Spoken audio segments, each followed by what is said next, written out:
నాగర్ కర్నూలు జిల్లా ఆమ్రాబాద్ మండలంలోని వెంకటేశ్వర్ల బావి గ్రామానికి చెందిన వెంకటేష్ హైదరాబాద్లోని చక్రగిరి ట్రాన్స్పోర్ట్లో డ్రైవర్గా పనిచేస్తూ గత 10 రోజుల క్రితం గుండెపోటుతో మృతి చెందగా విషయం తెలుసుకున్న తోటి డ్రైవర్లు ఆయన దశదిన కర్మకు హాజరై ఆపదలో ఉన్న కుటుంబాన్ని ఆదుకోవడానికి చక్రగిరి ట్రాన్స్పోర్ట్ డ్రైవర్లందరూ స్పందించి వాళ్లకు తోచిన సాయంగా 33,000 రూపాయలు శనివారం భార్యా పిల్లలకు ఆర్థిక సాయంగా అందజేశారు. కార్యక్రమంలో నాయకులు బాత్కా సైదులు యాదవ్, వావిళ్ల తిరుపతి యాదవ్ తదితరులు పాల్గొన్నారు.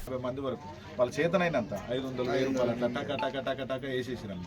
మేము అక్కతో కూడా మాట్లాడినాము. అక్క మీకు ఏమైనా ఇబ్బంది ఉంటే ముందే వచ్చి మీ అమౌంట్ చేస్తామంటే, లేదన్నా మీరు ఆ రోజే రండి, ఆ రోజు వచ్చి మీ కలెక్షన్ ఎంత అవుతుందో తీసుకొచ్చి ఇవ్వండి అని చెప్పి మేము ముందే వచ్చి ఇద్దాం అనుకున్నాం. కానీ ఈ రోజు రమ్మని చెప్పినందుకు వచ్చినాం. మాకు చాలా బాధాకరంగా ఉంది. మనం అందాల రాముడని మంచిగా పిలుచుకునేది వెంకటేష్ని. ఆయన ఇప్పుడు మన మధ్యలో లేకపోవడం చాలా బాధగా ఉంది.